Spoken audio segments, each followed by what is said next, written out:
Hey guys, and welcome back to Battlefront updates and some more Star Wars Battlefront 2 news. Yesterday the Felucia community transmission dropped, and not too much new details, mostly just about how the command posts will look, but no new images unfortunately. But I've gathered up some dev comments that we've gotten over the last 24 hours, both from Guillaume, Manuel, who is the design director, as well as Ben, which gives us a little bit more of hints of what's coming in the patch and beyond in October as well.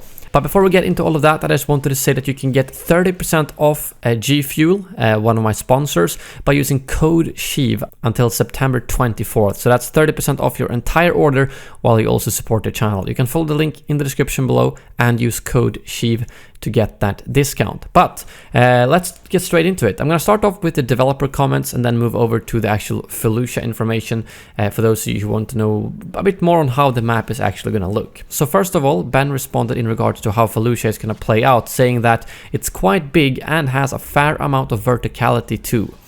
So it doesn't say too much, but still quite interesting, as I do really like the second phase of Endor, or actually this first and second phase of Endor Galactic Assault, where with a lot of verticality, with the kind of Ewok villages and stuff like that. So I'm hoping we're gonna get something like that, because verticality is always a lot of fun and gives the jetpack users a bit of an advantage as well. Ben also tweeted saying some good fixes, tweaks and quality of life changes going into the next Battlefront 2 update. Adjustments to hero balance too. All the specifics in the release notes next week. And then someone thought the GIF hinted towards Yoda getting nerfed, and they said Yoda is getting tweaked, yes. So I'm assuming bit of a balance change there to Yoda. And then we have some interesting stuff from Manuel, who is the design director on Battlefront 2's live service.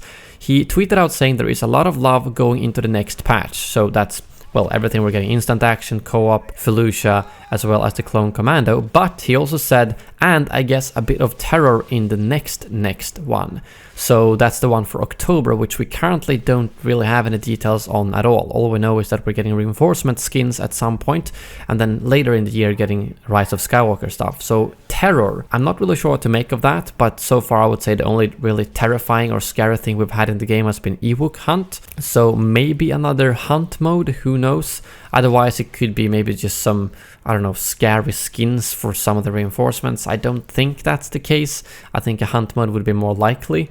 But I'm not really sure. What do you guys make of that? What do you think? What kind of terror are we getting in the October patch? And no, I know some of you are gonna say more bugs, and that might be true, but I don't think that's the terror that he is referring to. Guillaume, the hero designer, also responded out on Twitter in regards to what he's been up to, and he said, yes, focusing on bug fixes and quality of life for the next 2 patches. Don't have much fun things to talk about. I can try to do a bug debrief at some point. Thanks for checking up on me.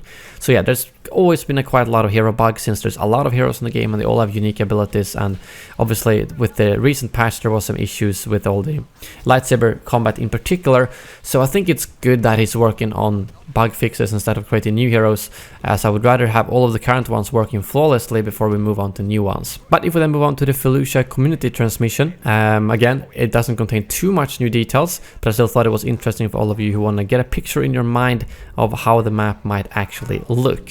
And to remind you, it seems like as of right now it's only going to be available in capital supremacy, at least at launch, and this is the premise for the actual Felucia map. The Separatist invasion of Felucia is nearing its end, with only a single powerful vehicle left to cover the evacuation of a Felucian farming community. The clones struggle to maintain their last line of defense long enough for the Republic transports to collect a large cache of valuable medicinal plants from the village. As the droids advance towards the clones' position, the squad opts to go on the offensive and destroy the dreadnought responsible for the attack. The droids have a plan of their own, however, ensure the Republic can't escape with the plants by bringing down their Venator. So, obvious capital supremacy premise. And after that we get the 5 command posts that will be available with a description of it. The first one being Command Post Village. Felucian villages have an aesthetic that almost blends into the environment, almost as if the villages had been constructed as to no obscure or take away from the natural beauty of the planet. Those defending this command post will want to utilize the village structures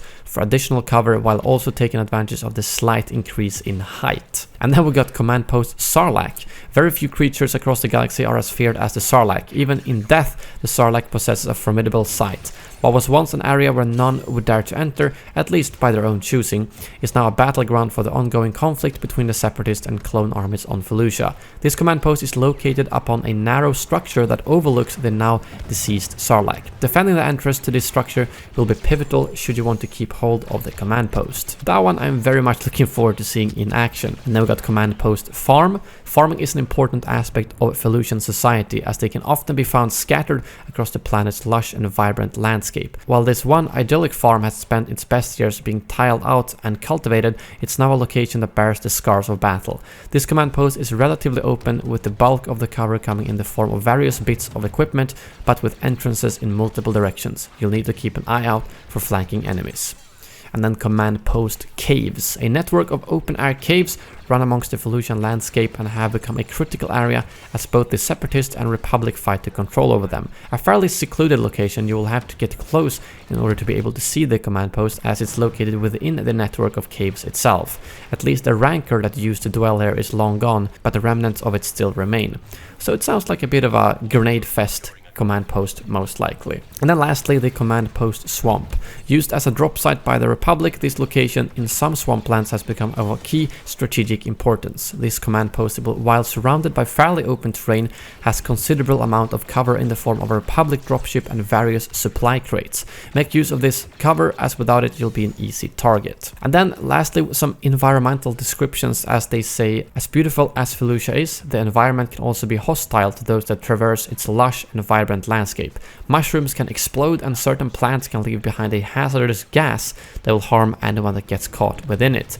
While the planet's surface is more than enough to keep your attention, you may want to glance upwards on occasions, as you'll sometimes see both the Felucian Ripper and Manta flying through the skies. So it seems like we will not be getting accolades like in the original Battlefront 2 game, but instead we're getting some various mushrooms and plants that can be dangerous, which is still pretty fun, because as far as I know, there's not a lot of stuff on the current map that can kill you, like in the environment, other than like the Death Star beam on the Death Star map. So I'm happy that we're getting some stuff like this that I'm hoping people could pull off some interesting stuff. Maybe if you see a plant or mushroom behind someone, you can shoot it so it explodes and things like that. But yeah, that's really all the details I've got for you today regarding Felucia and some of the developer comments. I'm curious what you think about the September patch. How's it looking, and what do you think that terror in October might be? Thank you very much for watching, and as always, may the Force be with you.